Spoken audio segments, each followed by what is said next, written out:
Hello students, आज हम पढ़ेंगे न्यूट्रिशन इन प्लांट्स, पौधों में पोषण। हम जैसे अभी पहले ही पढ़ चुके हैं कि प्लांट्स कैसे होते हैं, ऑटोट्रॉफिक न्यूट्रिशन होता है उनमें, यानी कि स्वपोषी पोषण। वो अपना भोजन खुद बनाते हैं। तो वो अपना भोजन खुद कैसे बनाते हैं?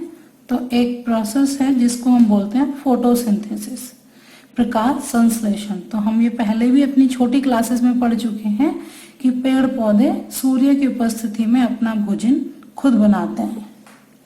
तो फोटोसिंथेसिस करने के लिए पौधों को किस किस चीज की जरूरत होती है? तो सबसे पहला है carbon dioxide. Carbon dioxide plants को कहाँ से मिलती है? वायु से, एयर से। और प्लांट्स में कौन सा पार्ट है जिससे ये एयर अंदर जाती है प्लांट्स के अंदर? तो वो है स्टोमेटा। हिंदी में इसको स्टोमेटा भी बोलते हैं और रंध्र भी बोलते हैं। दूसरा जो है वो है पानी, H2O, जल, जो कहाँ से मिलता है पेड़ पौधों को? मिट्टी से, सॉइल से। और प्लांट का कौन सा पार्ट है जो इनको अपने अंदर पानी को सोखने में मदद करता है, एब्जॉर्ब करने में मदद करता है? वो है जड़ें। तीसरा है क्लोरोफिल। क्लोरोफिल पौधे के हर ग्रीन पार्ट में, यानी कि हरे भाग में मिलता है। चौथा है हमारा सनलाइट, यानी कि सूर्य का प्रकाश। तो इस प्रकाश संश्लेषण की क्रिया को हम एक समीकरण द्वारा, एक इक्वेशन द्वारा जो है हम समझा सकते हैं। जब कार्बन डाइऑक्साइड और वाटर, यानी कि 6 मॉलिक्यूल कार्बन डाइऑक्साइड के और 12 मॉलिक्यूल वाटर के जब आपस में रिएक्ट करते हैं क्लोरोफिल और सनलाइट की प्रेजेंस में, तो वो बनाता है ग्लूकोज,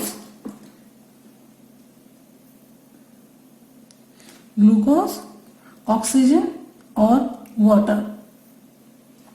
तो प्रकाश संश्लेषण की वो क्रिया है, फोटोसिंथेसिस की प्रोसेस है, जिसमें से ऑक्सीजन निकलती है। हिंदी में भी सेम वैसा ही है। जब 6 अणु कार्बन डाइऑक्साइड के और 12 अणु जल के क्लोरोफिल और सूरज की रोशनी में जब ये क्रिया करते हैं तो वो ग्लूकोज, ऑक्सीजन और जल बनाते हैं। ये जो हमारी प्रकाश संश्लेषण की क्रिया है, फोटोसिंथेसिस की प्रोसेस है, इसको हम 3 स्टेप्स में डिवाइड कर सकते हैं। पहला स्टेप है हमारा absorption of light by chlorophyll. Chlorophyll द्वारा प्रकाश का अवशोषण।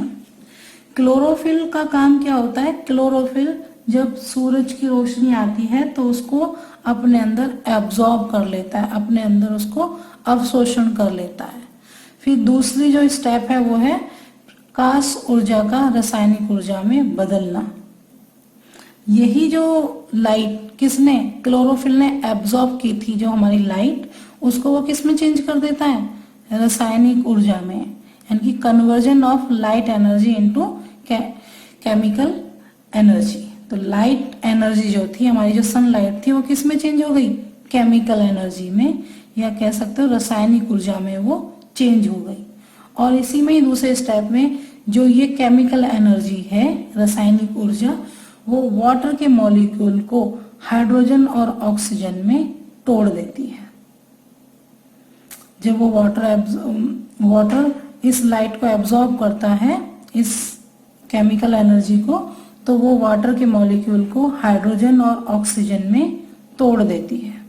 ऑक्सीजन रिलीज हो जाती है और ये जो हाइड्रोजन है, इस हाइड्रोजन का यूज कार्बन डाइऑक्साइड को ग्लूकोज में बदलने में, कार्बन डाइऑक्साइड का रिडक्शन करने में जो है वो काम में आता है।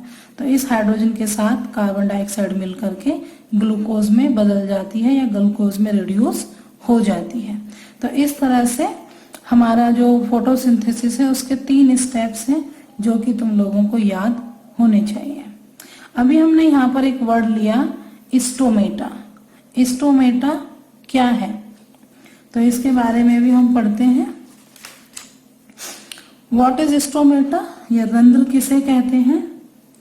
They are tree pores present on the surface of leaf or stems. हमारी पत्तियों या तने के ऊपरी सतह पर पाए जाने वाले सूक्ष्म छिद्रों को हम स्टोमेटा या रंध्र कहते हैं। इन स्टोमेटा का क्या कार्य है? ये स्टोमेटा गैसों का आदान प्रदान करते हैं, यानी कि कार्बन डाइऑक्साइड और ऑक्सीजन को बाहर और अंदर लाने ले जाने का कार्य करते हैं। दूसरा काम है वाष्पोत्सर्जन करना, यानी कि इन्हीं छोटे छोटे छिद्रों के द्वारा ही, इन्हीं छोटे छोटे पोर्स के द्वारा ही जो पानी है वो भाप के रूप में बाहर निकलती है। अब ये हमने यहाँ पर स्टोमेटा का डायग्राम दिया हुआ है। ये डायग्राम पेपर में कई बार पूछा गया है, तो ये डायग्राम की प्रैक्टिस तुम लोगों को होनी चाहिए और इनके पार्ट्स के नाम भी तुम बच्चों को सबको पता होने चाहिए। तो स्टोमेटा में क्या है, ये एक पोर है, जो एक छोटा सा छेद है जो खुला हुआ है, और इसको दो सेल, इन सेल्स को हम बोलते हैं गार्ड सेल, इन गार्ड सेल्स ने घेरा हुआ है। तो जब ये गार्ड सेल्स इस तरह से होती है कि ये छिद्र क्या है, खुल जाता है, ये पोर खुल जाता है, तो हम बोलते हैं कि स्टोमेटा क्या है, खुला हुआ है।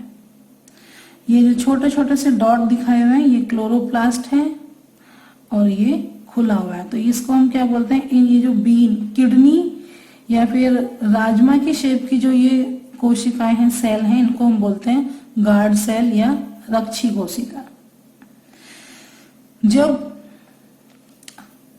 प्लांट्स को कार्बन डाइऑक्साइड चाहिए होती है तो वो अपने स्टोमेटा को खोल के रखते हैं, लेकिन कुछ मरुस्थल इलाके, डेजर्ट वाले एरियाज में जब ज्यादा जरूरत नहीं होती है कार्बन डाइऑक्साइड की, तो ये पोर्स बंद हो जाते हैं ताकि इनसे पानी जो है ज्यादा मात्रा में ना निकले। अगर पानी ज्यादा क्वांटिटी में निकलेगा, अगर ये पोर्स खुले हुए हैं तो पानी ज्यादा क्वांटिटी में निकलेगा और इससे क्या होगा, हमारा प्लांट सूख जाएगा। तो जब कार्बन डाइऑक्साइड की जरूरत नहीं होती तो ये स्टोमेटा अपने पोर्स को बंद कर लेते हैं, तो इनको हम बोलते हैं क्लोज स्टोमेटा या बंद रंध्र।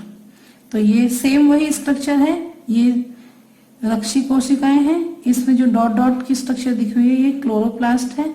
अब यहाँ पर ये स्टोमेटा हमारा बंद हो गया है। तो आज के लिए इतना ही।